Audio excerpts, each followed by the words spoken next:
కావాలి వ్యవసాయం మన భవిష్యత్తు కోసం. నేను మీ ఆదర్శ రైతుని. మీకు అందుబాటులో ఉండే రైతుని. మీరు ఫస్ట్ టైమ్ గనుక మన ఛానెల్‌ని చూస్తున్నట్లయితే ఛానెల్‌ని సబ్స్క్రైబ్ చేసుకోండి. అలాగే లైక్ అండ్ షేర్ చేయండి మన వీడియోస్‌ని. ఇంకా ఈరోజైతే 19వ రోజు. 19 రోజులైతే మనకైతే రేషం పురుగులనేది మాగినాయి. మనమైతే క్లియర్‌గా స్టాండ్‌లో అయితే ఇట్లా జల్లీలేసుకోవాలి. జల్లీలేసి వేయడం వల్ల ఏమంటే ఒక్కొక్క పులుగు ఏరి ఎత్తాలంటే లేట్ అవుతుంది. మామూలుగా మీకు ఇట్లా బ్లూ కలర్ అవి జల్లీలు దొరుకుతాయి.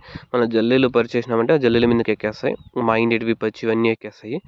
మనము 90% అనేది మాగిపోయినటివి ఉంటాయి కాబట్టి 10% అనేటివి మళ్ళీ పక్కకేసుకోవాలి. అది కూడా అయితే వీడియోలో చూపిస్తాను కొంచెం ముందుకు పోనంక. ఈ విధంగా అయితే అన్నీ ఎక్కేస్తాయి. జల్లీలు పరుచుకోవడం ఆలస్యం. కూలోళ్ళైతే ఎక్కువ మంది కావాల్సొస్తుంది. జల్లీలు పరుచుకుని నార్మల్‌గా ఎత్తుకున్నామంటే. ఇలా అయితే కూలోళ్ళైతే తగ్గుతారు మనకి.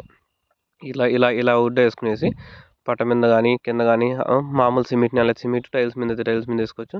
మనం బయట ఏసుకుంటాం కాబట్టి బయట పట్ట మీద అయితే ఏసుకోవచ్చు. ఇలా తీసుకున్న తర్వాత మంచి పులుగులు, కాయ పులుగులని ఉంటాయి. కాయ అంటే మాకన్నా ఉండేటివి. ఆ పులుగులని ఇట్లా ఏరేసి పక్కకేసేస్తాము. ఏసుకునేసి మళ్ళీ అయితే మనమైతే చంద్రగింకలు అయితే ఏయాల్సొస్తుంది. ఇప్పటికైతే 8 రోజు అవుతాంది చూడండి. ఈ 4 జరంలేసిన 8 రోజులకైతే పులుగులైతే శాంపుల్ పెడితే చంద్రగింకలు కూడా పడిపోతాయి. ఈ విధంగా అయితే మనం కాయ పుల్లన్ని పక్కకేసుకునేసి ఇలా చంద్రగింకల్లో పెట్టుకొని చంద్రగింకలకైతే పులుగులు ఏసుకునేస్తాం. అలా ఏసుకుంటాం. ఎన్ని చంద్రగింకలకైతే పలచగేసుకోవాలి. పలచగేసుకుంటే ఒత్తుగేసుకున్నామంటే ఒక్కొక్క గూడు అనుకొని పులుగు గూడైతే కట్టదు.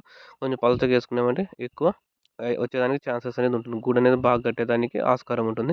ఒక్కో చంద్రగింకకి 1 కేజీ నుంచి 1.5 కేజీ మధ్యలో అయితే ఏసుకోవాలి. కొంతమంది 2 కేజీలు కూడా ఏసేస్తారు. చంద్రగింకలు ఉండవు కాబట్టి. ఎలా అయినా చేసుకోండి. కానీ పర్ఫెక్ట్‌గా అనేది ఏసుకోండి.